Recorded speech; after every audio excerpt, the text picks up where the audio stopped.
for coming out on this beautiful day, on this beautiful rooftop. I don't think it's too much to ask to have y'all in this space. We really appreciate you coming out today. I'm so excited to talk to mayoral candidates today. If you follow the Business Association, you'll know that this is actually our 4th candidate forum this week. We've spoken with 19 candidates about small business and local business policy this week, and we are so excited to keep it going. I just want to share one thing I was told at our first forum on Thursday.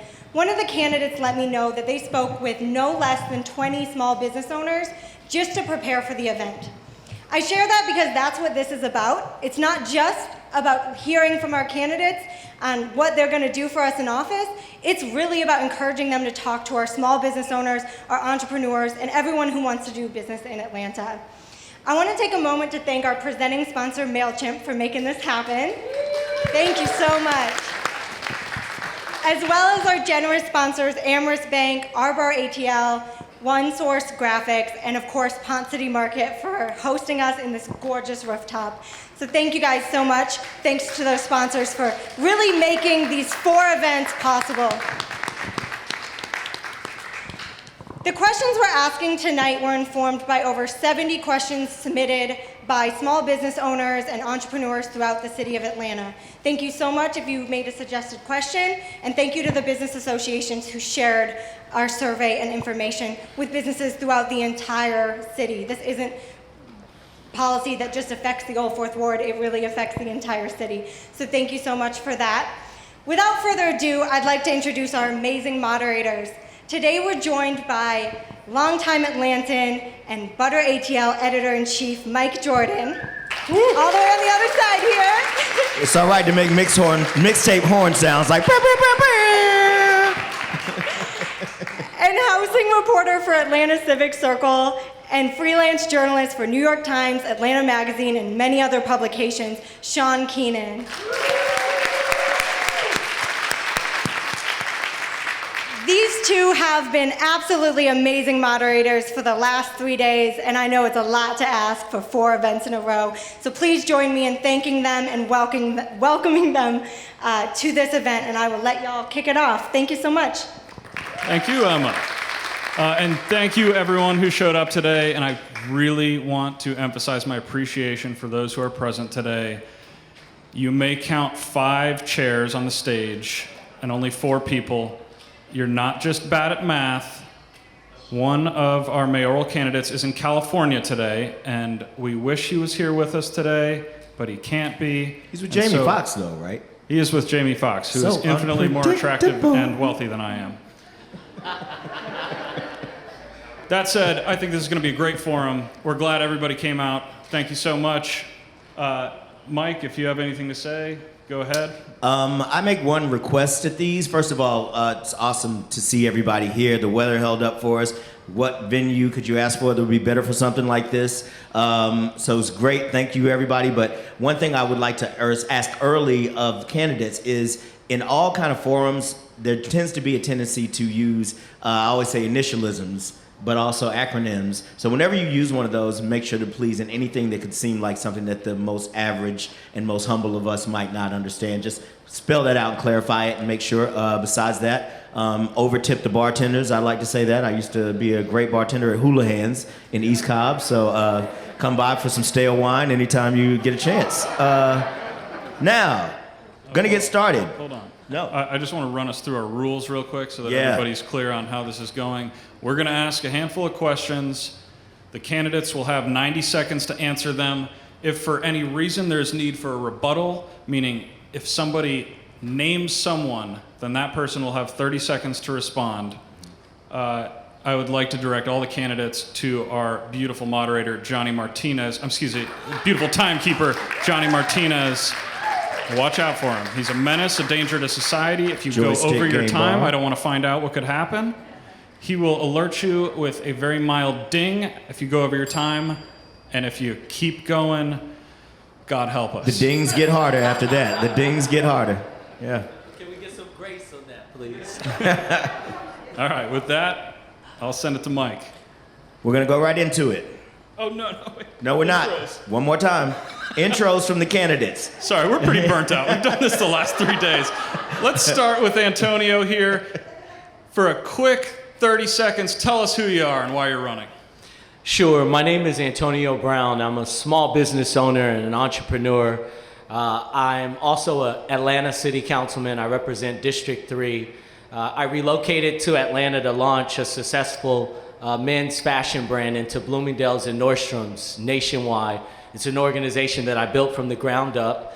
It eventually led me into City Council, where I've been able to pass over 60 pieces of legislation, one of which is a community loan fund to support our small businesses in the heart of our city, as well as some other things. But my mission as mayor is to create an inclusive and thriving ecosystem where no Atlantan is ever left behind again. Thank you so much. Thank you. Council President.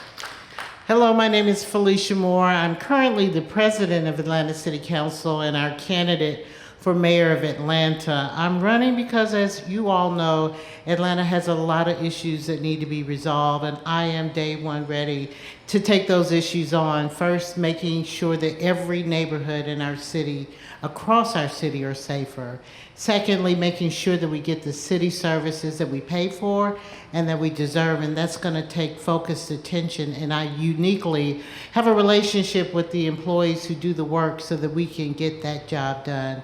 And finally, operating city government in a way that is very transparent, that communicates with you, our citizens, and lets you know how your money's being spent, spending it wisely and not abusing it, making sure that we do it ethically. I have served with integrity and will continue to do so as mayor, and integrity is extremely important. And finally, making sure that we're accountable to you, the citizens that we serve, and then also making sure we're held accountable when we don't do what's right. Again, my name is Felicia Moore, and I'm running to be our next mayor. Thank you. All right, good afternoon, everybody. My name is Andre Dickens. I'm a native of Atlanta, an APS graduate. First in my family to go to college when I went to Georgia Tech to get an engineering degree. I like to solve problems and fix things. I started my own business, a furniture retail business that I ran for 9 years, 3 locations, and grew it to a multi-million-dollar business. So I understand the plight and the struggle, but the goals of small businesses. So this warms my heart to be a part of this forum today. I want to make sure that the city of Atlanta has balanced economic growth. South side, east side, west side, north side, black, white, small businesses, not just large businesses. I want to make sure that we thrive and have a great quality of life across the entire city of Atlanta. Balanced economic growth is what I'm here for, and I'm going to enjoy this conversation with you all today. Thank you for being here.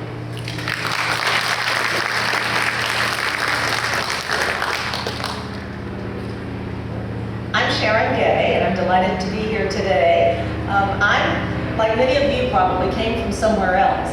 I moved to Atlanta to build a career and be involved in public and civic service, which is what I've done both in government and also in my private law practice.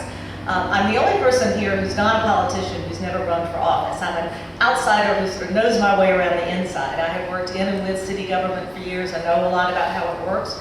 I know when it's not working, and it is certainly not working today. It is particularly not working for entrepreneurs and small businesses who struggle to get a business license, to get their new space inspected. There's so many little things the city could do better that would help you have a better chance of making your business succeed. What I've been doing a lot in my career is working with businesses and government and civic organizations and neighborhoods to help create new places where people can live and work and play and start a business, places like Ponce City Market. And I'm running for mayor because I feel like we need a new type of leadership, a fresh approach, a new way to go about solving our challenges and creating opportunity so that we can grow in a sustainable, honest, and equitable fashion. Thank you.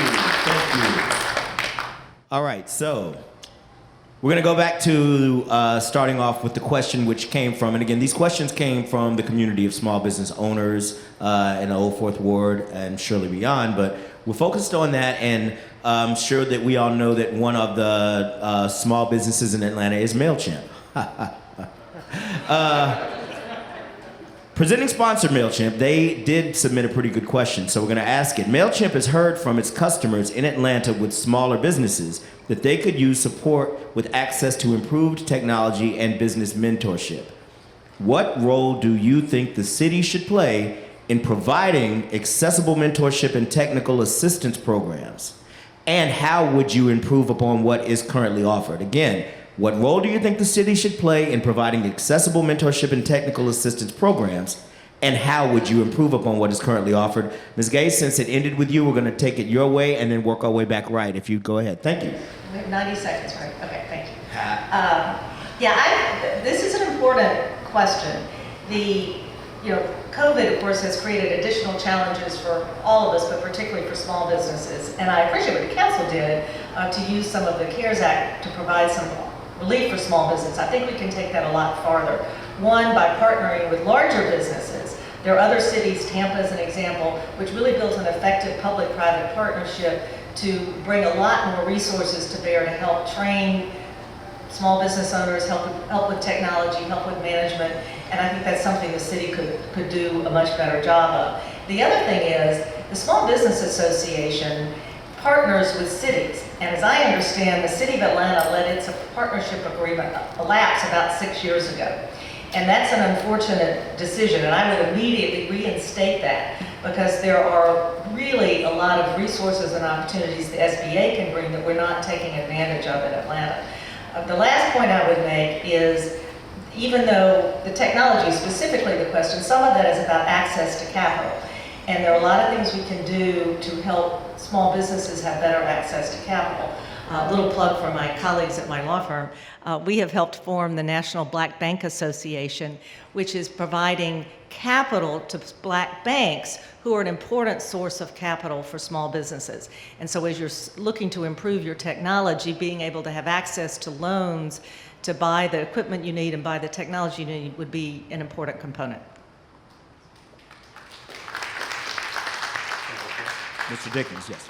Yeah, this is a fantastic question, and I am the Chief Development Officer at TechBridge, and what we do at TechBridge is provide affordable technology solutions that enable nonprofits and small businesses to be able to compete, to be able to have databases and mobile apps and all of the workflows that are necessary for their businesses to thrive. Technology is a force multiplier, so it ends up helping you serve more people and do more good work and make more money by having technology. So I'm already in that world as MailChimp has asked. And I'd like to say that it's also important that we grow that and expand it. When I'm mayor, I'll be able to do that through Invest Atlanta, to be able to have money for the incentives that's necessary to get the technical assistance to all of these small businesses that are trying to thrive and scale. What I'd also like to say, and this may be rare to say it, but I'll say it anyway, is it's important to have mentorship. It's important to have the technical expertise and support. That's very important. But I know that small black businesses are often over-mentored and undercapitalized. We have to make sure that we get the capital that we need. So MailChimp, you are our unicorn. You just got the big buyout from Intuit. You are fantastic. I would love to see a MailChimp, some sort of capitalization into the community for our small businesses on the south side of town or throughout anywhere across Atlanta. You are our unicorn. We love you. So come give up some cash to some people and help them get on their way. Could I get you to repeat the question? Absolutely no problem. What role do you think the city should play in providing accessible mentorship and technical assistance programs, and how would you improve upon what is currently offered? And so the role that city government should play is similar to what I did as council president, and that is I provided what we called it Atlanta Business Matters, and we had a series of sessions where we brought in small business and medium business owners and made available all the resources that are out there. So there are plenty of resources. The Small Business Administration is one, but there are many organizations that provide the mentorship as well as helping with technical assistance, particularly to upcoming businesses and those that are already going. And we also did a supplier developer piece where we also we're able to try to connect them with some of our major employers, so that, not major employers, major corporations, so that they would know what measures and steps that they have to do. So I think the role that the city government plays is to do things like that, where we can expose them to all of that. And to the extent that through our Invest Atlanta and other mechanisms that we can provide additional capitalization or additional assistance and resources, we should do that as well.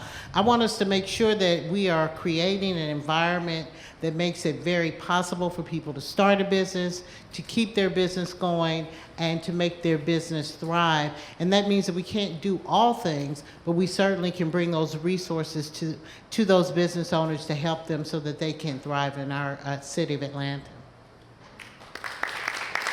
Mr. Brown. So there's 18,000 small businesses in the city of Atlanta.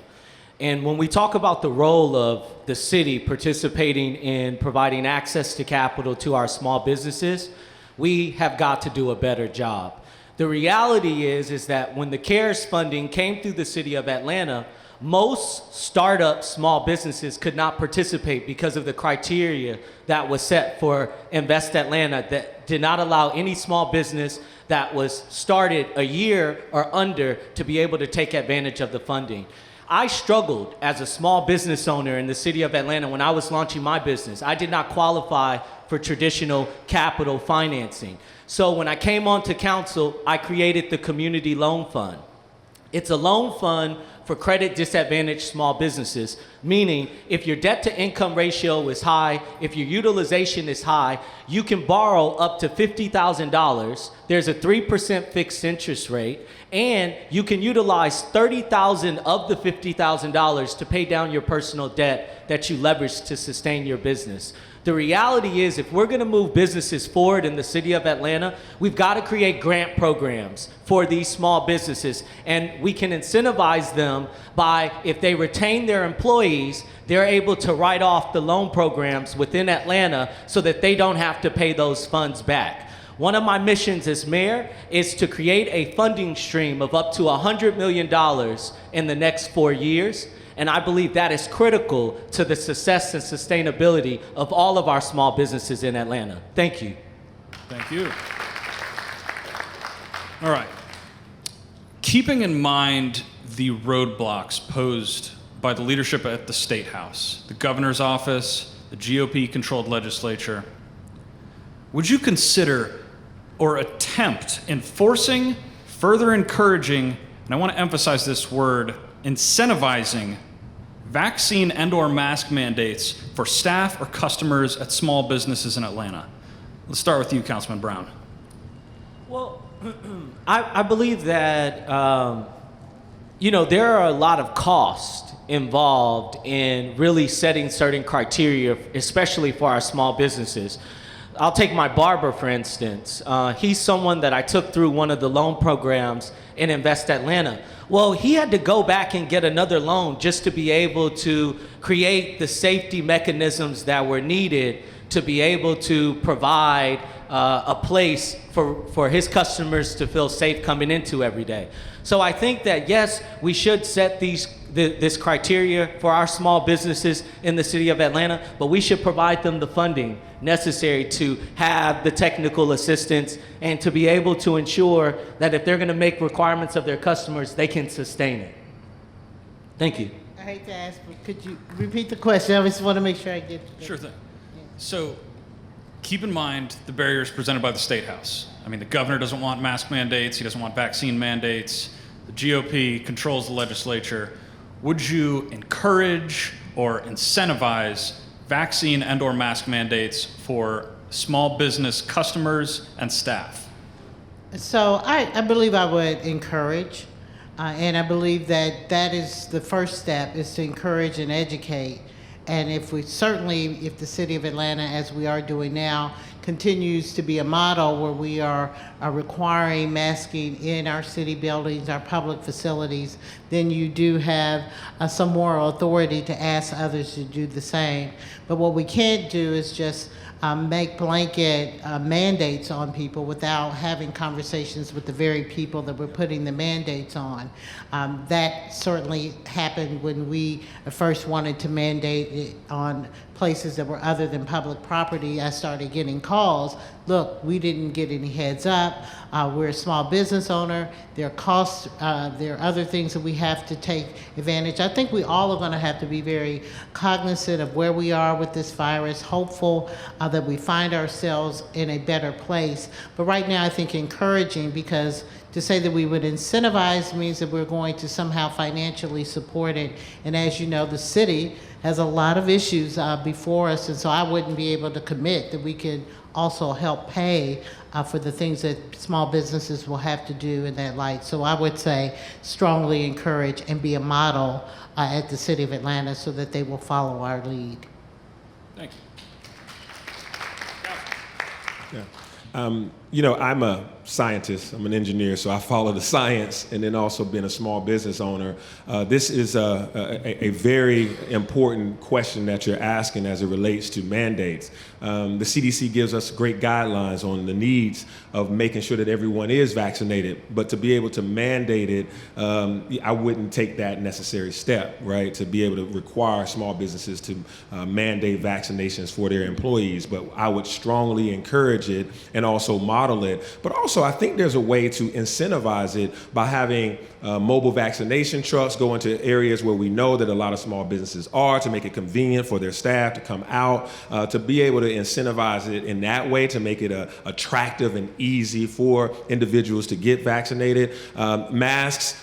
We are requiring masks indoors as a city of Atlanta. So in all of our public facilities, you are required to wear a mask inside. And I think that is a smart move, and it helps, and it's consistent with the CDC. So that is a mandate that we have at City Hall. And so I think that to strongly encourage it, to be able to model it as the city of Atlanta is doing, is very important. And if the science was to change, as we are seeing cases rise and spikes occur, then we may make a separate decision from there. But I would not right now automatically mandate vaccinations for small businesses or any business staff. I would not spend a lot of time sitting in an office signing a bunch of pieces of paper. What I would do is encourage and model both mask wearing where necessary and appropriate, and getting the vaccine. I think the mayor has an incredible opportunity, if you're out in the community, if you're partnering with faith leaders, you're partnering with business associations, partnering with neighborhoods, to model that behavior of getting the vaccine, because that's what's going to get us out of this. Nothing else is going to get us out of this. That I would also have a concern about, in addition to the very good comments that have been made about imposing a lot of costs on small businesses, and particularly because the science is constantly changing, and what we know now is different than what we knew 6 months ago or 9 months ago. I'm also concerned about what's happening to employees of small businesses, particularly young women who are restaurant hosts, for example, where they're being confronted by belligerent patrons or people patronizing the business who are confronting them because they're being put in a position of having to enforce something that our adults don't do on their own. So I really would focus on support whatever local businesses wanted to do. Certainly would encourage the consideration of vaccine mandates for employees, but focus the power of the mayor's office on encouraging, motivating, getting the vaccine. Thank you. Thank you, candidates. Really appreciate that. All right. Going to get into some conversation about the process to get an alcohol license in Atlanta. And I mean, that's something as a journalist and editor-in-chief of Butter.ATL, we care a lot about businesses being able to pour alcohol. So how do you plan to streamline the alcohol license process so that paying for an expediter, and that's a thing, paying for an expediter is no longer a normal or often necessary cost of opening a business, and that business being a bar, clearly. But what specific changes would you make to the Chapter 10 liquor licensing regulation? So 2 questions. How do you plan to streamline the alcohol license process for paying an expediter is not normal or necessary? What specific changes will you make to Chapter 10 liquor licensing regulations? We're going to switch up the rotation here. We're going to start with Mr. Reed. I'm sorry. Let's start with City Council President Felicia Moore. Sorry, folks. My mistake. So, first of all, I'd like to start by saying when I talk to people, I'm talking about every department of the city, and this is one area that fits that same distinction, and that is it's broken. There's not a department in city government that's not broken, dysfunctional, mismanaged, and needs a lot of attention, and this is one area. So specifically, the Alcohol Beverage Code, right now there is an alcohol technical advisory group that is reviewing that, and I'm sure that they're going to be coming out with some other changes, and I certainly hope streamlining the process will be one, but also making sure that we're enforcing the laws that we have on the books and that they're enforceable. And so that is another part. I know you're not asking about that, but I hear from business owners that are following the rules that there are a lot that are not following the rules, and that's impacting their businesses, so that's a piece of it too. As it relates to the department, it's about getting management and processes and perhaps even a better technology. Our license and permits department, based on a recent audit that was asked for by our council, is half of the positions are not filled. So when you have 50% of people who are not working to get the licenses approved and going through the processes, then you're going to need an expediter, which I don't know how they expedite something that's already slow. But we need to get those positions filled so that we can get, that's a specific thing we can do. Thank you, Ms. Moore. Mr. Dickens, looks like you're leaning in. Oh, I didn't know. You said you were reversing the order, so that's Well, why I yeah, we were assumed just you were switching it coming. up. But Yeah. please, you're That's ready. good. Yep. Yeah, so in order to save and promote and help other businesses prosper, one industry has to go away, which is the expediter industry. We don't need expediters if you are following the rules and you have great workflows. As any engineer would tell you, these are problems in the system that are byproducts of a flawed system. So we want to get expediters out of our permitting processes, out of our business licenses, and out of our liquor license process. And that means that what I'm going to do in the first 100 days is do an audit on all customer-facing departments of the city of Atlanta to make sure that they're meeting their service level agreement. And that means our permitting process, our Department of Revenue, our Transportation Department, and our Department of Public Works to make sure that they are living up to their expectations, which we know they aren't in some cases, but to see how far they are so that we'll be data-driven in our approach to go forward. So for one, yes, we're gonna make sure that we have this audit, and then that's gonna tell us how we can get rid of this need for expediters in the process. I think what's gonna come out of that is that it's interesting that the city of Atlanta is the only city in the state and in most of the country that requires the mayor's signature on a liquor license. I think we need to look at that. If you have a license review board, if you've already reviewed who these people are, then why do you need to have anything go through one more step, and that step be a political step to sit on the mayor's desk? I think that we can get away from these additional steps, but also these opportunities for some other kind of activity to occur. So I think that you can go through the liquor review board and to those processes, and that'll be it, and that'll save time, save money, and save ethical headaches.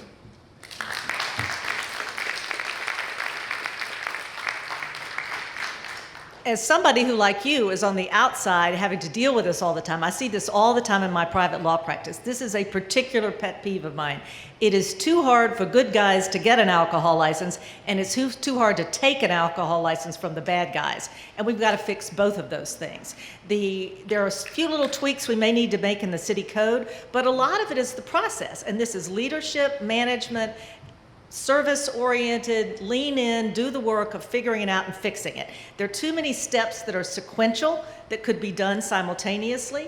The permitting, license and permitting divisions, we all know from the recent audit, is just completely broken. There are problems in planning also. There are problems in the mayor's office. And this is absolute, you've got to speed it up, collapse it, bring in a consultant if necessary, but I think it's so obvious we probably don't even need a consultant. But this absolutely has to be fixed, because this is a huge problem for small business. If you're waiting on your alcohol license, Every day you can't get that license is a day you're paying, a day you can't open, a day you can't sell, the day you're having to pay for financing. If you can't get your premises inspected because the permitting process and then building inspection process is behind, that creates a delay, and that is simply unacceptable in what ought to be a service-oriented business. Permits are permission. The city is in the permission business, and the city needs to do what it takes to streamline the process and be responsible about the way we give permission. Mr. Brown. Councilman. Can you repeat the question? Because I'm lost in translation on what we're talking about. Yeah, honestly, no, this happens every time. It's like, so it's no disrespect. What role do you think, no, I'm sorry. What specific changes would you make to the Chapter 10 liquor licensing regulations, and how do you plan to streamline the alcohol license process so that paying for an expediter is no longer normal or necessary? So let's be clear on what the process is first, right? Because what I've heard is only a component of the process. The process first starts with the Atlanta Police Department. When someone wants to submit an application for an alcohol license, they have to go through a background check. And if many of you know, probably about 4 years ago, there was some unethical practices that had occurred within the Atlanta Police Department alcohol licensing review process. So I think we need to start there, and we need to evaluate the functions and responsibilities. And me as mayor, I'm gonna remove that process from the Atlanta Police Department, and I'm gonna have it moved into an independent department so that there is no bureaucracy, so there are no politics entrenched in a process to give someone an alcohol license. The next step after it goes through APD, it goes before the community. And when it goes before the community, the MPU is given an opportunity to weigh in on whether or not they believe that this entity should receive an alcohol license. After that has been completed, and even if the MPU says no, it still goes through the licensing review board. So there's some issues there and things that we must address in that process, because what's the point of sending it through the MPU if it can still pass through the LRB? And I also believe that we need a transparent process. There can be no more backdoor deals happening when we are deciding who deserves a liquor license in the city of Atlanta. Thank you. Thank you. Thank you. All right. So I was alerted to something. I have never had to sell booze myself. I strictly consume it. Something that you said, Councilman Dickens, caught my ear. And because I'm the moderator, I'm allowed to do this. I want to just ask a rapid fire question real quickly. You said we need to talk about the need for the mayor's signature on a liquor license. So just quickly, like single word answer. Do we need the mayor's signature on a booze license? It's a point of accountability so that there is no unethical practices happening, and there's a final say on it. So I would say it delays the process though tremendously. So I would say no, but we need some accountability. I would say yes, and I believe it's perhaps a legal requirement that an elected official sign off on it. No, just like other licenses, they can be taken care of by either the police or through the LRB process through another official. It doesn't have to go through the mayor's office. I'm also a no. I've seen it used as a weapon, a political cudgel too many times, and that just needs to stop. All right. Those were all over 5 seconds, so Johnny was really nice to you there. Do you even have 5 seconds? All right. So according to the input we received from local businesses owners while we were compiling this list of questions, all too often municipal leaders seem focused on supporting and listening to the heavy hitters of the business community while failing to fully recognize how important our legacy, minority-owned, and independent businesses are to the fabric of our communities. Many of these businesses are constantly caught up in the red tape of city permitting processes just to keep their businesses afloat. Additionally, many among the business community seem to believe in this culture of cronyism at City Hall, which allows folks with friends in high places to enjoy a much smoother business experience, and those who have the cell numbers of elected officials, enjoy a more swimming and enjoyable experience. How can you assure voters, especially those with small businesses, that under your administration, they won't have to pay to play or have to have college buddies in the mayor's office to thrive in Atlanta? And I'll start with you, Mayor. Not here.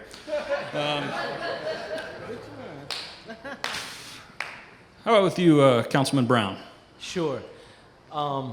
So, you know, my thoughts are, as someone who worked with over 20 businesses through the pandemic and going through the permitting process, one of the things I realized, and I had the conversation with the director of our permitting department, is that many of them lack the technical assistance, the education, and really the understanding of how to go through the process, which is part of, on my platform. By the way, I have a 36-page platform on my website, reimaginingatlanta.com.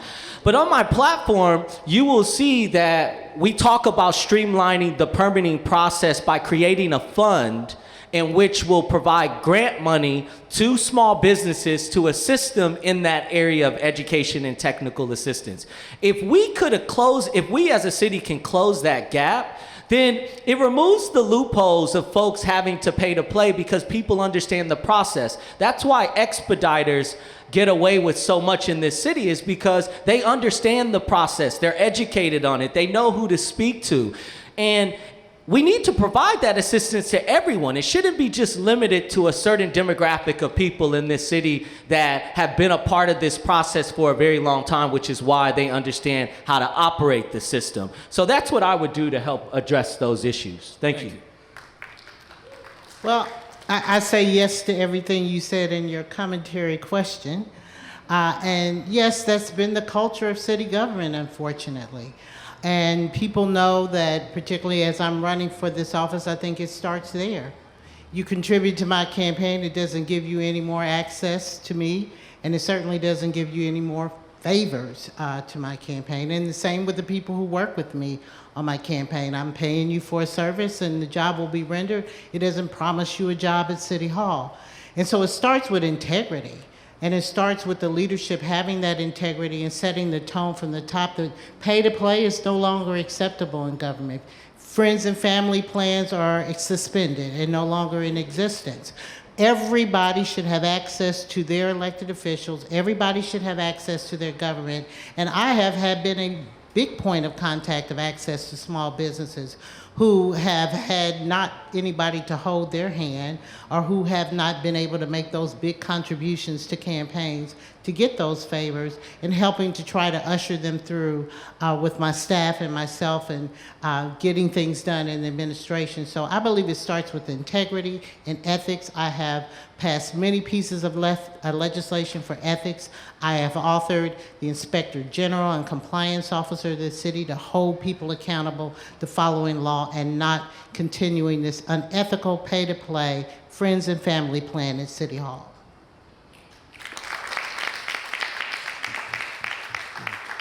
I think this is the most fundamental question of this campaign. This is not any other election. This election is about the soul of Atlanta. Who are we? Who are we right now where the possibility of continuing a cloud of corruption is even being considered, right? Who are we? This is the Atlanta that we all dream of? Not yet. We have to move forward.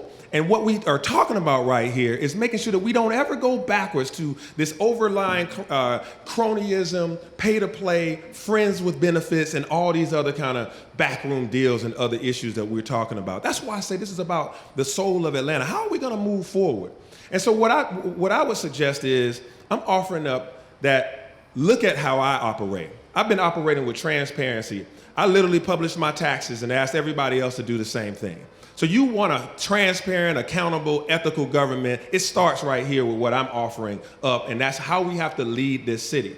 And so what I also talk about is, you know, we all say streamlining, and we say we have to streamline things, and we do have to streamline things. You don't just automatically get it streamlined. You have to know how to do these things. You have to know how to manage consultants and contractors. You have to know how to manage workflows and to improve things. This is what I do every day for TechBridge. This is what you need when we talk about just increase and improve technology. It don't happen magically. You got to be a business leader, a manager of people, someone who has led teams and operate things. So what I'm sharing with you is that these things that we all talk about don't just happen by happenstance. You got to have a leader that understands the dynamics of the culture of running a complex 8,500 staff organization, so that all throughout ethics is number one at top of the line for everybody. And that's why in my first 100 days, everyone at the top will get ethics training. Thanks. Ms. Gay. What he said.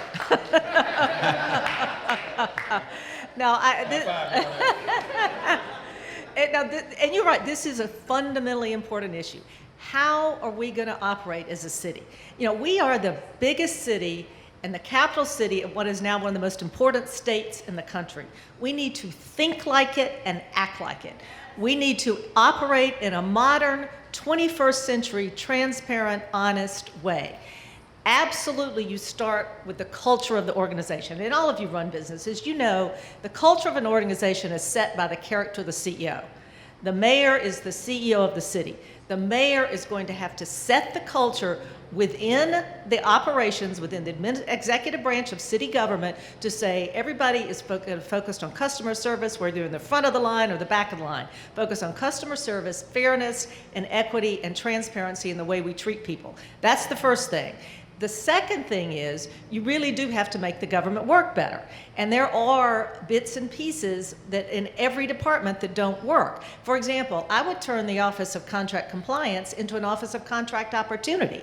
I would set up a whole formula around how we help our small businesses learn to do business with the city, learn to process their business needs through the city. I'd work with our community improvement districts and our business associations like the Old Fourth Ward Business Association to reach out to their members to help them help their members know how to operate, but I'd also make sure we streamline it and make it transparent and honest.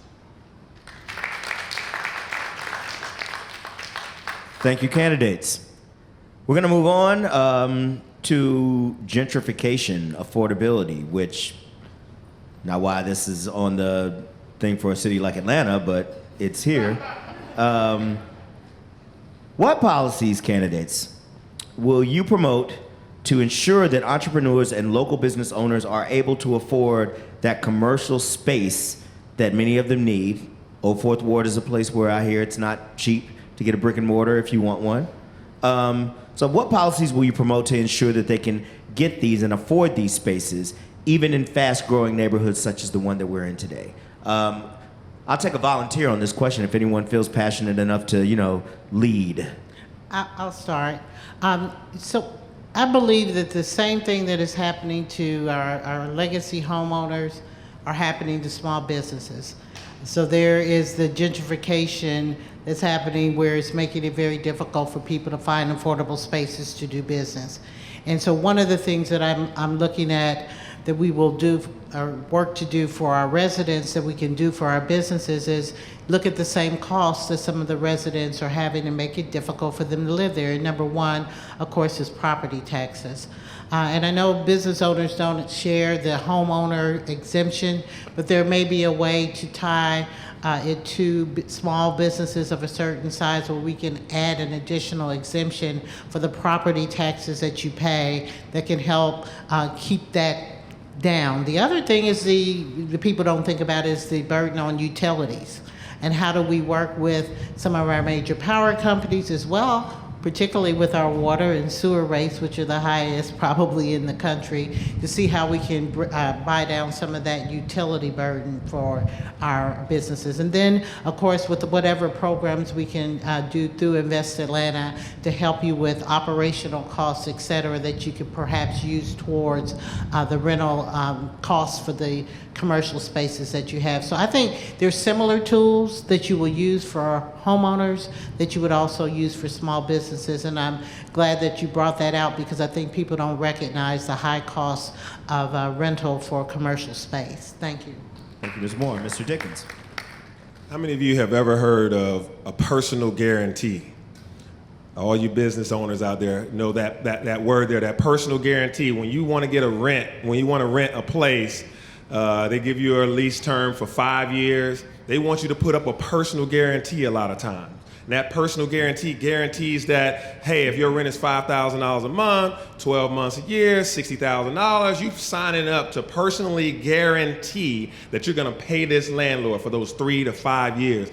Imagine being someone who just wants to start a business. You have your idea, and how do you get enough money to personally guarantee $300,000, $400,000? I think the city, Invest Atlanta, and the investment community can help back the personal guarantees. I think that's something that we can look at to be able to help get people a start on rent that they're going for in these businesses, in these locations. That's one thing. The second thing is we did a good thing with the American Rescue Plan Act. We set aside $20 million for small businesses, nonprofits, and arts community related interests. And $4 million of that is going to low to moderate income communities that are either that are also potentially gentrifying, to make sure that there are permanently affordable rents in those areas for commercial spaces. We did that, and that money is coming out now, so I want you guys to go to investatlanta.com and apply for it. But this is real money, $4 million that we're having for permanently affordable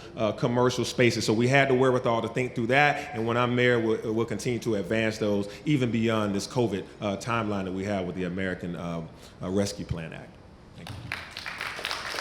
Thank you.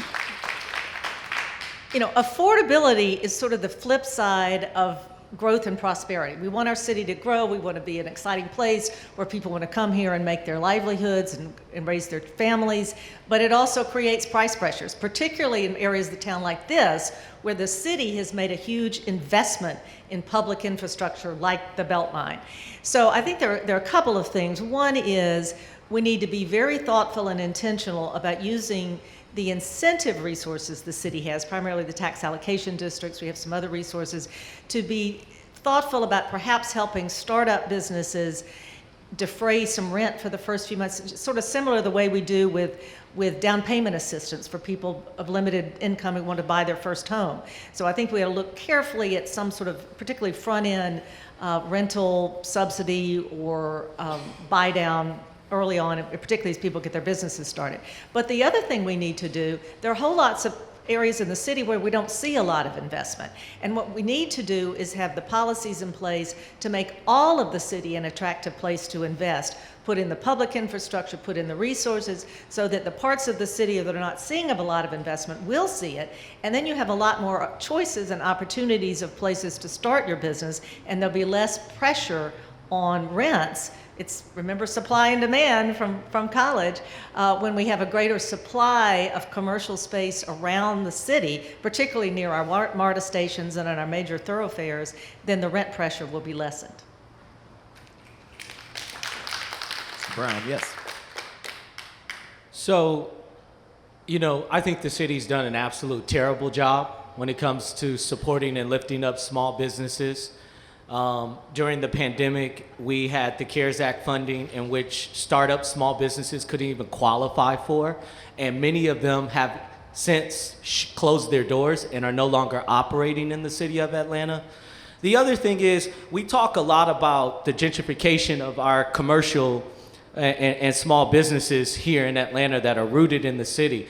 Well, I reformed the Resurgence Loan Program under Invest Atlanta, which is currently available right now, where if you own a commercial lot within Atlanta or you have a business within Atlanta, you can take a grant up to $500,000 to help build out your business if it hasn't been started, or to expand your business, and you could qualify for a $50,000 loan.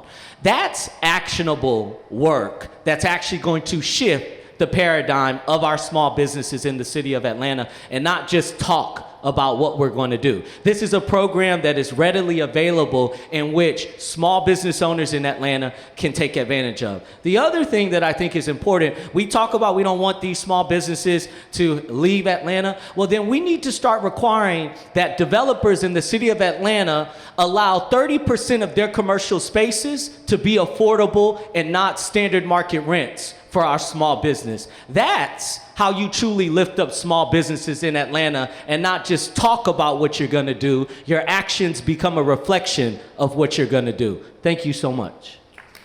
Thank you. All right. As a primer to this next question, I'm going to ask another lightning round style question, and I want to keep this to 5 seconds. Johnny, get the bullhorn ready. Can we get 10 seconds? No, you can't get 10 seconds. Since you asked, you get 3 seconds. How much does somebody have to make per hour to afford a standard 2-bedroom apartment in Atlanta? Let's start with Miss Gay. Let's see, standard 2-bedroom apartment's about $1,800 a month. Well, I mean, that's sort of where we are. I don't have it off the top of my head. Councilman Dickens. $18.50 an hour is my guess. Council President. 25 to 30. Councilman Brown. It's actually $20, and it's around $40,000 that allows them to afford a 2-bedroom in the standard cost in Atlanta. These are all great answers. Yeah, it's about $20 in Metro Atlanta to afford the standard 2-bedroom apartment. In places like Buckhead or the more affluent areas in Atlanta, you might need to make $34 an hour just to find housing. Then you got to get the bearskin rug. You know what I'm saying? And you got to get the bearskin rug. All right, that tees up this next question. So small and local businesses in many cases pay higher wages and provide better work environments than larger businesses. But as housing costs skyrocket in town Atlanta neighborhoods, especially Old Fourth Ward, I mean, look at where we are right now. Employees of our local businesses are having more difficult time living in the neighborhoods they work in. So looking back at the barriers posed by the governor's office and the state legislature, and I'm talking about stuff like minimum wage laws, rent control bans, etc., how do you make sure that the person who serves you a beer today can afford to live near their job? We will start with Councilman Dickens. Yeah, so working folks can't afford to live in Atlanta anymore. The cost, since 2010, the cost of housing has increased by 50%. And the average cost of incomes for most working folks is only increased by 10%. So at some point, everybody is becoming cost burdened to be able to live in the city of Atlanta. And so we have to make sure that we build and preserve 20,000 units of affordable housing in 8 years. That's my goal. We're going to build on all of this vacant land that we have that Atlanta Housing Authority has not built on over the past 12 years. Herndon Homes, we're going to build at Bowen Homes, Bankhead Courts, Inglewood, Hollywood Courts. All of this land is just vacant and ready for us to build mixed income communities on. It takes intentionality, and it takes a mayor and a chief housing officer that knows how to build and preserve. But also, there are pockets of affordability that is always being threatened by developers that want to buy them and flip them. There's 16 units and 24 units and 36 unit apartment complexes that are in great school districts, around great amenities, that we have to come in and incentivize those landlords to improve the property so that they're up to a standard of living, but that they don't go to the very expensive, increasing the rents by double. And so that is very important for us to incentivize the preservation of what's already affordable. And so therefore our workers can be able to live in the city of Atlanta and continue to add to the culture and the vitality, and not become San Francisco, where working folks come in every day and go out every night. Thank you. Thank you. Let's go to Councilman Brown. Shuffle it up. Well, I mean, let's speak in reality here. You can build all the affordable housing that you want to in the city of Atlanta. If there are folks in this city that are working in this city that can't even afford affordable housing. So we have to begin to have a conversation on how do we upskill our residents? How do we turn them into small business owners and entrepreneurs? How do we teach them career trades outside of the jobs in which they're doing so that they can have the financial resources to even be able to afford affordable housing? I mean, it's easy to say, I'm going to put 20,000 units of affordable housing on the market. Well, who the hell is going to live in them if they can't afford to live in Atlanta? Right? So I think what we have to do is have a serious conversation about how we create a socioeconomic shift in the economic class system in Atlanta. How do we move folks that are living in poverty into the working middle class? And how do we take our working middle class and turn them into small business owners and entrepreneurs so that they can thrive and prosper in any environment that they're in? And only then can we truly address this issue and ensure that folks that work right here in Ponce City Market have an opportunity to live within Ponce City Market. And I think there's a big difference in that and then just saying we're going to offer affordable housing to the residents. I'm going to ask you, just so I'm clear to answer the question, if you would repeat the question. Sure. The long and short of it is, how do you make sure that the people who are serving you burgers in town can afford to live in town? Well, first, we certainly encourage, and I believe most businesses are, because of the shortage of workers, not of jobs, but of workers, are raising the rate of pay that they're giving to their employees. So what we do, and I believe earlier you asked something about getting around the restrictions that we have with the state. We work with what we have, and that is, of course, providing housing where we can at the city, again, with our vacant property, with AHA property, with property that's in the Land Bank Authority, and using those opportunities we have to create housing, because it's not just for the bartender, it's also for the city employee who has to be on call and have to travel over 30, 40 minutes or even 50 miles because they have to get back to the city on an emergency situation. So workforce housing is extremely important, not only to our sustainability of a city, so that people are not stuck in traffic, that people are not having to travel without the ability to link with transit, and the ability for the bartender or the waitress be able to save their costs by not having to do a lot of transporting to work. So it's the pay that people receive, that they can afford it. But secondly, the city really taking advantage of the opportunities we had to provide that housing, and then offering it first to employees of the city, to others, and even some of those in the small business and restaurant industry. Thank you. Ms. Gay. Yeah, there are two sides to this coin, as I think we're all recognizing. There's the housing side and there's the income side. And on the housing side, we've got to build more housing. We don't have enough places for the people who live here today that are safe and affordable and near decent schools and jobs and transportation.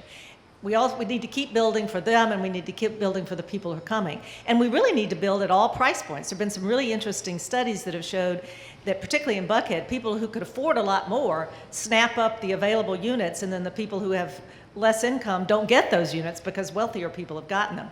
So we need to take advantage of the city assets, particularly the fact that Atlanta Housing Authority hasn't built a new unit in 12 years is just a travesty. That's where you get your deeply affordable units. We have lots of vacant land in the city along thoroughfares and near MARTA stations and vacant land throughout the city that we need to be intentional about putting policies in place, whether it's zoning or incentives to encourage development there, and then we have a bigger supply of housing. But I would not give up on the income side.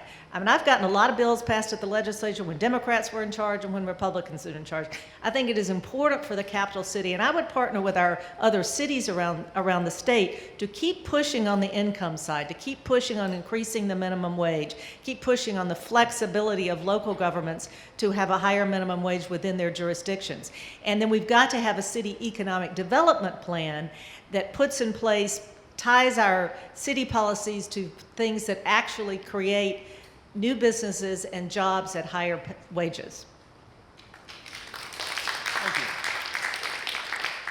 Thank you, candidates. I know I was going to say, like, there's only a couple places in town to get away with selling a $20+ burger, but they weren't sponsors tonight, so no free shout-outs. Nightlife, my time. Nightlife businesses and arts organizations generate a great amount of revenue, attract tourism and convention business, and are critical to the identity of this city.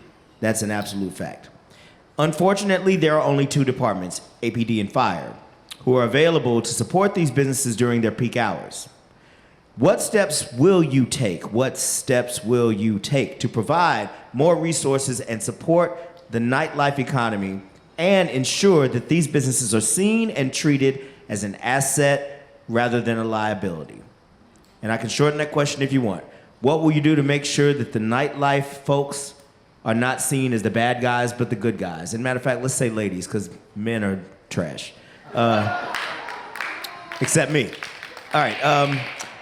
But what would you all do, and who would like to strike that question first? I'd love to see a hand if someone wants to go. I'll start to say that first of all, we got to make sure that we know what the rules are, that we have a level playing field, and everyone's playing by the rules.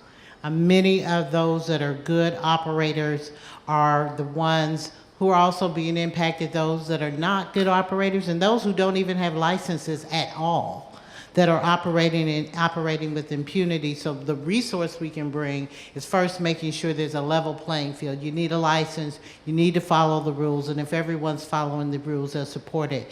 Nightlife is extremely important to our tourism industry. It's important to our revenue in the city. It's important to you as business owners. And frankly, it's important to me because it was nightlife that brought me to the city of Atlanta, that made it the place I wanted to come. When I stepped in Cisco's nightclub when I was a senior in high school, don't ask me how I got in there. Come on now, Felicia Moore is out here. I thought I woke up and died and woke up in Black Hollywood. I knew this was the place I wanted to be. So, you know, it attracts young people to the city that will matriculate through things in the city and become candidates for mayor of the city of Atlanta. But first and foremost, I believe we got to start with the level playing field. We got to get our enforcement right and make sure everyone's playing by the rules so that everybody can thrive, and the good players, and there are a lot of you that are very good players in this industry, can thrive, and we can all have the nightlife that we are all proud of. Thank you. Would someone like to go next on that question? I'll go next. Thank you. Our nightlife is one of the most interesting things about Atlanta. We created entire art forms, music forms here in Atlanta. What makes us interesting, it's a lot of what attracts people here. But as Council President Moore said, we've got to make sure the good guys have what they need to be successful, and make sure that they aren't being undermined by the bad guys, because there are some places that are either not even bothering to get a license or certainly not following the rules. And so it takes leadership from the mayor's office to get the law department and the city solicitor and the police department in line with, here's what the rules are, here's how we're going to enforce. We're going to enforce fairly and evenly, but we're going to make sure you follow the rules, or you've got to come into compliance or you lose your license. And then for those who are operating lawfully, we want to make sure we do things to make the city an attractive place to do business. And if you're dealing with problems, I would have a resource within the mayor's office, because a lot of the problems sometimes is you might need something from the transportation department, something from planning, something that the police do, and it's hard for an individual business owner to operate and figure out which of those silos you need to call. So make it easy, make it something you call somebody in the mayor's office, and then they help you block and tackle and solve the problems you need to solve. We've talked about the issues in Edgewood, for example, recently about some donuts and cars gathering, doing things that shouldn't be done, and the solution that the police that came up with was well-meaning but made it look like a war zone, and that's got to be done in a more thoughtful manner. Thank you. Yeah, I wouldn't want to live in a city that didn't have a good nightlife. I just wouldn't. I'm born and raised here in Atlanta, and what makes us special is a thousand things, and one of them is that we have a fantastic nightlife that we just have to continue to make sure that operates even better than it does now. And I think some of that is to make sure that our roads are clean, that our streets are safe, that you have all the protections that you need as you operate your business, that the street lights are well lit in those areas, which is why I did the study that found out that we were 10,000 street lights short in the city of Atlanta, and some of them were on Edgewood, and a lot of you are on Edgewood. And what we found was that car crash data and crime, it coexisted in the areas that had less light. So I think that part of this is not just police and fire that you need. You also need the whole city of Atlanta at your disposal for our nightlife. And what's important is some of that is on a 8-hour cycle or a 12-hour cycle. When I'm mayor, I'll be a 24-hour mayor. I'll be the mayor of the city all day, all night, which means that I'll have to deputize staff to work in shifts to be able to respond to issues and calls. I have a piece of legislation that we have not passed yet at council, which is about having a entertainment commission. And that that could end up leading to an entertainment commissioner, a nighttime mayor, like DC and some other things. And these are the type of advantages that you'll get with me as mayor, someone who will think through these processes and also these ideas around having the nightlife covered so that you are operating in safety, but also in prosperity and attractive because of all of the people that come to Atlanta for our nightlife. So that's my answer. Thank you, Mr. Brown. Yeah, I would start with saying if we're going to truly address the nightlife scene with regards to arts and entertainment, we got to remove nightclubs out of our communities. There are too many nightclubs that reside in our communities and have become a disruption. We established, before I came onto council, we established an arts and entertainment district right downtown. I would put forth legislation to extend the hours of the arts and entertainment district downtown to 4 a.m. to allow and incentivize nightclubs that are in communities to come out of the communities and relocate downtown. And actually, we've already done it. We've already relocated 4 nightclubs that were problematic in various communities throughout Atlanta that's now at the underground downtown operating and no longer becoming a disturbance to the community. The other thing is when we talk about police and fire, one thing we have to be mindful of is that officers that are out at nightclubs, they are not working on the clock for APD. They are off-duty officers that are a part of a reserve APD program. And we need to expand those officers so that the nightclubs that exist in Atlanta have the sufficient capacity and support from the Atlanta Police Department to ensure that we don't face egregious crimes and issues when these nightclubs close and the residents are let out. I think these things will immediately help to expand our nightlife industry here in Atlanta. Thank you. Thank you. Councilman Dickens, did you say a nighttime mayor?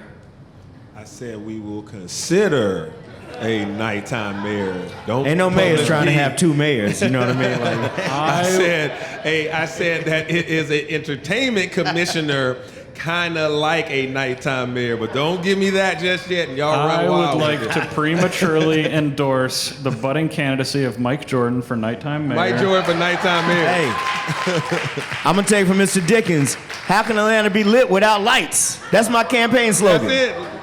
We're gonna be 2028, folks. All right, everybody go home. This is over. Okay, we are rounding down here. Thank you again, everyone, for being here, everyone who showed up. We talked a lot about Edgewood during that last question, and I think Edgewood has, in part, some of the struggles that that street has dealt with over these past few years has, in part, informed this next question. And everybody and their mother has been talking about crime in the city lately, and we want to approach this with something of a small business twist. So, already ravaged by the economic side effects of the COVID pandemic, many small businesses are now grappling with the surge in violent crime that's spurred in part by that public health crisis. Many of these businesses are in dire straits when it comes to just attracting customers. So what would you do to support those who have been disproportionately afflicted by this crime wave? And to make myself clear, I'm not just asking how you'd reform our law enforcement systems and battle the bad guys. I want to know how you'll help small business owners who have been hardest hit during this crime wave. And I will start with Council President Moore.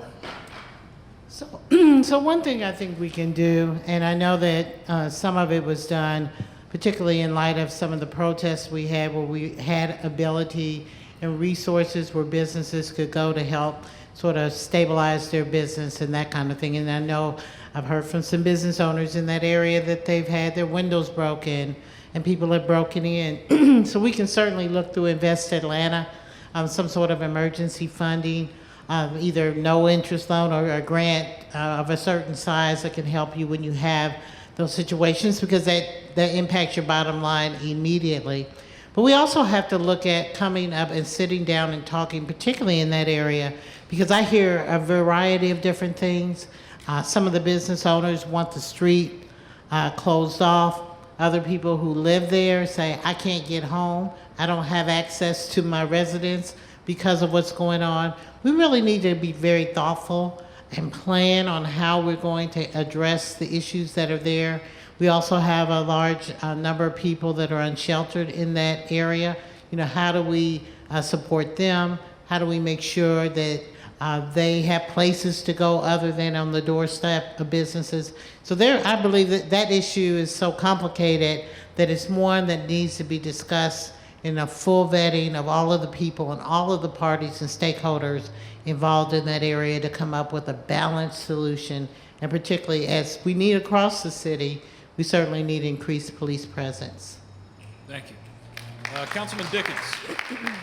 Yeah, I'll definitely say that these are not one-size-fit-all solutions for every business district, which is why I've had everything from in-person meetings to Zoom meetings to phone calls with Edgewood business owners, but also with Martin Luther King Merchants Association. They think and operate differently, but they do both have an element of crime that has occurred in their parking lots or outside of their businesses, and sometimes, unfortunately, within their businesses. And now across the city, that's what you have to do, is you have to listen, you have to bring folks with you. I've brought police with me on some of those conversations, particularly some of the incidents that happened on Sweet Auburn. And so when you come up with solutions together, it may not be a uniform blanket solution across the whole city, but in specific pockets of areas, they have different needs. One was parking lot lighting and just coverage for the parking lot, because certain things happen in the parking garages, parking lots, where cars are getting broken into or people are being physically accosted at times. And so being attentive to that and having additional officers on patrol if necessary for some of those spaces, but also improving lighting and costs that go along with that across the city to make sure that that's not the cost of the business owner, but it goes back to Georgia Power, to the city. And so a number of solutions will come when you are actively attentive and in personally, being present with the business owners. Even in Buckhead, when I go to those meetings, they actually have ideas about how public safety can occur. And it's not always just a cop with a badge and a gun. Some of these things are environmental issues that'll help with bringing down crime in the area. Thank you. Councilman Brown. Yeah, I think when you begin to speak about an area like Edgewood, I think what is incredibly important is to really understand the conditions in the community. We know at nighttime the unsheltered population congregates along Edgewood. Crime also increases along that area with the transient folks that continue to frequent that area in and out of that community. And I would say we would need a hybrid unit of community policing officers as well as non-emergency response officers that can work together in that area. The non-emergency response officers will address the quality of life issues, the unsheltered population, helping to matriculate them into care and services. And I also think when you talk about it being that late at night, most of the barriers for entry into emergency shelters are so high, most of the unsheltered population can't even move out of that area and go anywhere else. So I think we need to establish some private beds in which are city run with low barriers for entry in which we can matriculate the unsheltered in there. And then we need to tell police officers that they need to get out of their cars and they need to rebuild the relationship with the community, the small business owners, and the residents in the area so we can start reestablishing trust between community and police. And that way, folks think twice about committing a crime because there's a presence of public safety in the area that's conducive of success. It's a positive atmosphere in which folks are all working together to solve the issues over in that community. Thank you. Thank you. Ms. Gay. Yeah, I think we're all recognizing there are multiple layers to this. One is how you go about policing. And we need to do 21st century modern policing, which is a combination of using technology to figure out where hot spots are, where there's a problem forming, and respond to it quickly. But also, as others have said, really get the police back out in the community. You know, when I was in the mayor's office, the federal government gave us money for community policing. Somewhere after the first Gulf War, they started giving cities money for weaponry and armor and just, completely changed the nature of how we police. We really, and this is a 19th century, but also a 21st century approach, is really get the police back out in the community so they, know the owners of the local establishments, they know the pastors, they know the neighborhood leaders, and you help stop things before they form. And related to that is, we've got to stop being so top down. So much of what we do in the city is very top down, it's very one size fits all. What Edgewood is experiencing may be different from what's happening over on Howell Mill. We need to make sure that we do place-based problem solving and really have sort of neighborhood partners that come out of, that are sort of organized by the mayor's office, but come out and work with the businesses and with the residents, because everybody talks about businesses. Well, businesses are next to residents, and make sure that we're really identifying the problems in a given location and helping to match up the tools the city has and the tools that our community improvement districts and our business associations have to maximize the benefit and have a better outcome. Thank you. Mike, you're up. Yep. Thank you. All right. We are on the Beltline. Breaking news. And this year, City Council passed the Beltline Special Service District, Beltline SSD. And despite concerns from the local business community that additional taxes could make it difficult for smaller businesses to thrive in Beltline neighborhoods, still, the Beltline Special Service District was passed City Council. How will your administration, as mayor, ensure that the Atlanta Beltline supports the growth of small and local businesses, keynote, particularly those that are not directly on the Beltline path, but still impacted by the increase in property value that the Beltline brings? Happy to say that one more time. How will your administration ensure the Atlanta Beltline supports growth of small and local business, particularly those that are not directly on the path, but impacted by the increase in property value? Mr. Brown. Well, I just want to touch on something you said a second ago, that the business community stood in opposition of the Beltline SSD and it still passed City Council. I mean, that is a recurring factor within the city of Atlanta. It's no different from Cop City. The city collectively stood in opposition 78% against Cop City, and it still voted and passed through council 10-4. So let's be clear, this is a regular occurrence in the city of Atlanta, and we've got to do a better job of who we elect into office if we plan on changing that. In regards to specifically the Beltline, I think we've got to have a fund that can truly support small businesses along the Beltline. The requirements, especially for affordable housing development along the Beltline, a lot of times the inclusionary zoning policy in which Councilmember Dickens put forth and some of the other initiatives that were taken to help ignite certain development in the area, it's been a bit stagnant. And I think it's because they're finding issues with costs, like they're having to pay for parking spaces and parking garages, which are astronomical in expense, and it takes away from them being able to do other things. So if we can put a fund together that can be a Beltline fund through the Beltline Inc. with all the money that they're going to be collecting through the SSD, and which should already be in place, we can allow these small businesses to subsidize a lot of the expenses in which they're occurring to allow them to satisfy their needs to ensure their businesses are successful. Thank you. Ms. Moore. So what you do is, as mayor, and you use the power and authority and the bully pulpit that you have to work with the Beltline, to particularly in that SSD, in those businesses that are not directly impacted by the Beltline, and make sure that there is some carve out of some of those funds that come in there that can directly impact those businesses. Because other than not to do that, then that's taxation without representation. The money is being taken and they're not getting a benefit. So we've got to carve some benefit that will directly impact those people. Know what that benefit is, what the percentage of their portion of it is something that we will have to sit down, discuss, and marry it out. But I just don't see how you do not provide some benefit to people who are being taxed. Thank you, Mr. Dickens. quite a few couple of things on this. I sat through a number of presentations and conversations around the SSD, and the East Side Trail, businesses around the East Side Trail has benefited greatly because of the extra patrons that come along with the Beltline. And this SSD will be helpful to some to be able to get to the other side of town, the west side, the south side development of the Beltline, to be able for those small businesses, those businesses to thrive and be able to have patrons, et cetera.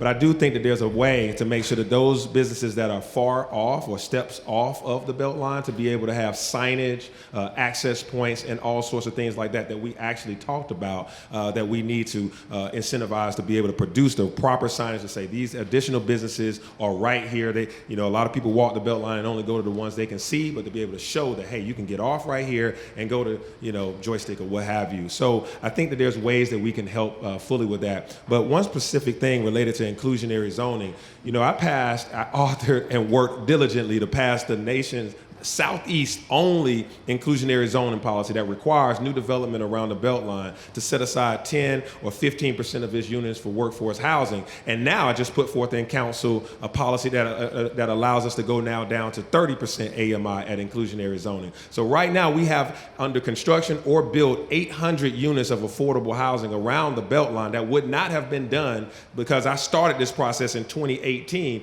when people had created the Beltline way back in 2012. Had they started inclusionary zoning, then you have thousands upon thousands of units of affordable housing. So I just started this in 2018 with my legacy legislation, and you'll see for 20 years these properties will be more and more affordable for workforce housing, and now we're going to go deeper in affordability. So I really think the inclusionary zoning policy has made a significant difference. Thank you.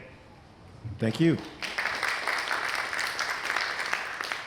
I was concerned about the Special Service District for precisely this reason. Landlords pass the costs of doing business, including the cost of paying property taxes, to tenants. And so if you're going to charge the landlord more, it's going to end up coming out of the pocket of the tenant. And I don't think we adequately thought through that. I don't think we adequately planned for that. I think there are a lot of things that we're kind of should have done 8 and 10 years ago when the Beltline was being planned to anticipate this. As I said earlier, when you make significant public investment, property values go up. Nobody wants their property to be worth less, but if the city's the one making the investment, the city needs to plan for some of those impacts of that investment. Our new West Side Park is a good example. The folks who live around there have been saying, wait a minute, make sure you plan for what's going to happen to us and don't look back 3 years later after it's already done. So there are some things that others have mentioned that we need to be thoughtful about using the resources of the tax allocation district, perhaps to provide some support to the small businesses to make it easier for them to be found if they're not right on the Beltline. But we need to keep investing throughout the city and, again, make more places that are attractive for people to do business so that there isn't as much pressure on these few places where we've invested a lot of money. Thank you, Ms. Moore. Thank you. Ms. Gay. All right, we're really winding down here, and this question is... It's the third wind down now. we all kind of had it. If you guys have somewhere else to be, or if you have to pee like I do, this is a yes or no question. It's up to you if you take the full 90 seconds. All right, this comes from the Partnership of Southern Equity's Just Business Circle. Would you support an ordinance that would mandate every City of Atlanta contract to allocate a percentage of jobs for that project that go to local residents? Yes, without a doubt. Absolutely. Council President. Yes, we have a first source jobs program, but it hasn't been working for a long time. That did make sure that when we had large contracts or any contract that they first start with the local residents, and we need to get that back on track most definitely. Councilman Dickens. Yes, and we need to do our local preference ordinance that I passed, yes. Ms. Gay. Yes, and we need to make sure we monitor it to make sure it's really working. All right, this is the last question, and then we get to day drinking. All right. What is your favorite Jamie Foxx song from his debut album, Infatuation? I wasn't supposed to ask that question, sorry. What have you learned from small business owners on the campaign trail, and what have you learned from your opponents that's informed your policy platform as it relates to small business? What have you learned from the owners, and what have you learned from each other? Let's start from the far side. Let's start with Miss Gay and work our way this way, and then everybody take a bow. Yeah, what I've learned, and I didn't start talking to small business owners when I started running for mayor. I've talked to small business owners for years. Is that there really are a lot of things the city either puts in the way or that could be done better without a whole lot of effort. So just to be clear and thoughtful and pay attention. Just a lot of that blocking and tackling and making the city work better, making it easier to do business with the city, make it easier to get things through the city, would make it a whole lot easier for so many of our small businesses. You don't need the world, but you may need to get your premises inspected in a day rather than 6 weeks. And so a lot of those things just need to be done better. It's been particularly helpful for me to hear from council members Dickens and Brown, who've started and run small businesses, the experiences they've had. That's very informative, and so that has been valuable to me as well. Thank you, Ms. Yeah, so I've learned a lot during this process. Of course, I've owned and operated my own retail business before, but also I'm in the technology space. So a lot of times this conversation has been around brick and mortar, a lot of restaurants, retail, and those things. But a lot of small businesses are graphic designers or technology companies, consultants, and things that don't necessarily have a front door business, that you have this restaurant or retail type of environment. So what I've noticed is that across the whole spectrum of small businesses, they want for government to work for them and make it easy for them to get permits, to get their business license, and then get out of the way. Make sure that their streets are safe and clean and those sort of things, and then they can do the business part. They don't want to do the government part. Folks want us to do the government part and them to do the business part, and so that's why these expediters come in, because they're doing business and government and making money off of the folks. And so that's something that I think that we will greatly change when I'm mayor. I'll make sure that we improve the workflows and streamline these activities so that businesses can just do what they love to do, which is operate their business and hopefully overcome this racial wealth gap by having more African American businesses and minority businesses and women-owned businesses thrive in the city of Atlanta. There's a sad statistic that shows that most of our businesses are only one employee. They're just self-employed businesses, and I want to see them scale and thrive and also be able to overcome this racial wealth gap and this income immobility that we have in the city of Atlanta. Thank you.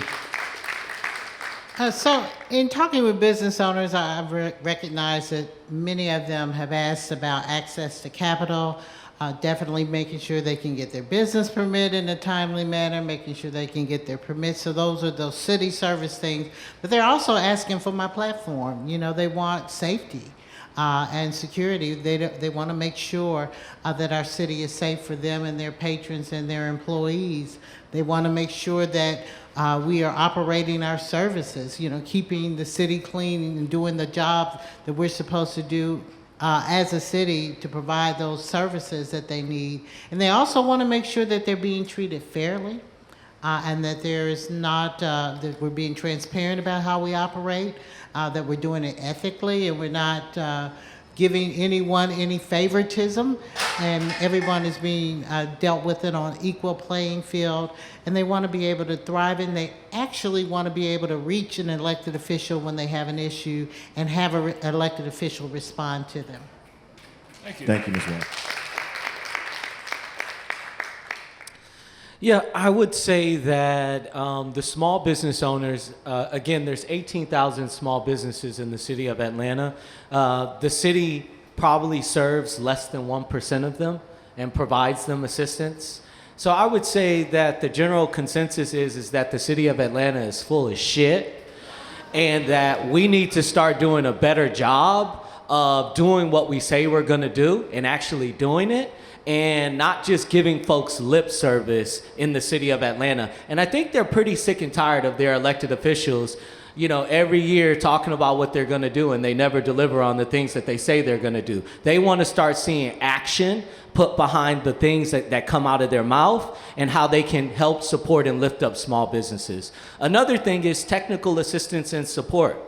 I mean, it does not require a lot to put a technical assistance team together that can provide business owners with access to the programs that are available to them, walk them and guide them through the process of applying for those programs, and really doing the job that is necessary so that they can start taking advantage of the resources that are available to them.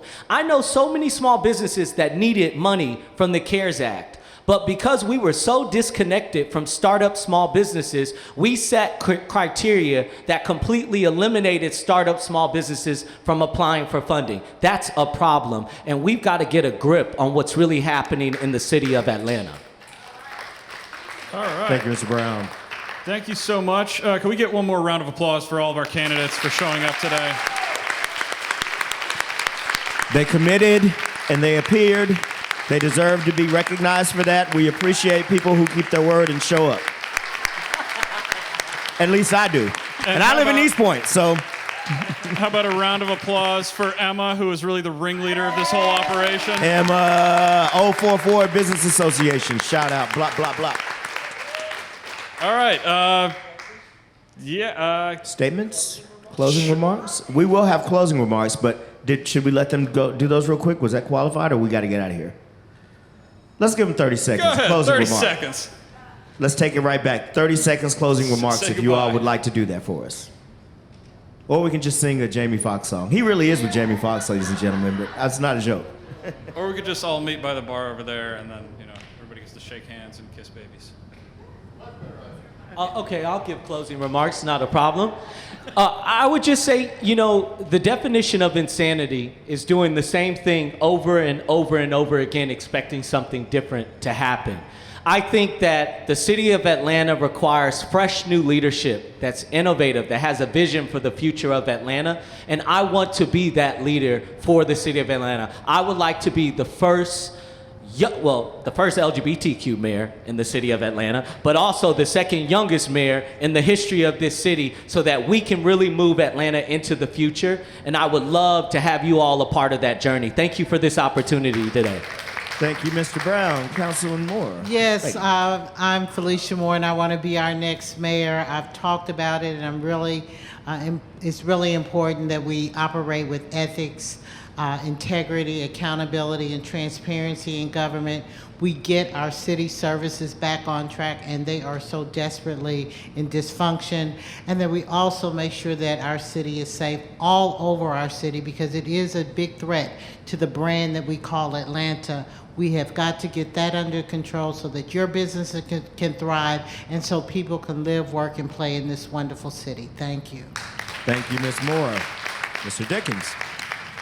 Yeah, my name is Andre Dickens, and I want to be your mayor. I want to make sure that this city is run well, but runs well for everyone, for every part of the city of Atlanta, from our small businesses to our large businesses, our neighborhoods and communities. I'm an engineer, I'm a technology leader, I'm a nonprofit executive. I've also been a small business owner just like you guys, so I understand your plight and what you're dealing with. I've been a city council member that's passed a number of landmark legislations. I want to continue to move this city forward in an honest, ethical, and effective government, and I'll do that every single day as your mayor. I'm Andre Dickens. Thank you.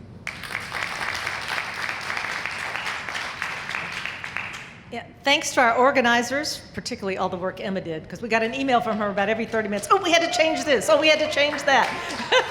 But she kept us on track. And thanks to all of you who are here for your interest. This is an important election, and we're kind of exhausted in Georgia. We feel like we've been voting for a year, and a lot of people probably aren't paying attention or haven't been paying attention. Encourage them to get involved, to pay attention, to come to some of the forums, to listen to some of the forums. We always say Atlanta is a city of neighborhoods, which is true, but I think also our small businesses are part of the fabric of what makes us interesting. Whether it's the mom and pop restaurant or the independent coffee shop, it's those special places that help make Atlanta interesting. So keep doing what you're doing. Emma, final thoughts? Come on up, Go Emma. home. Okay. Thank you guys so much for coming out. I really appreciate it. Thank you to the candidates for making time during this busy election season for our small businesses and our business associations. I look forward to working with you, for the next 4 years, and all of you. Huge thank you. Please give a second round of applause to Mike and Sean for their amazing work. If y'all want to support Butter.ATL or Atlanta Civic Circle, there are QR codes in the back, or follow them on social media. They have been amazing partners. And thank you again to our sponsors and Ponce City Market for this amazing space. And most of all, thank you all for coming out on Sunday. If we can exit the banquet hall now, we do have to tear down, but we can meet and greet in the bar for a little bit next door. And if the candidates can stay on stage for a couple minutes for photos, I'd really appreciate it. Thank you.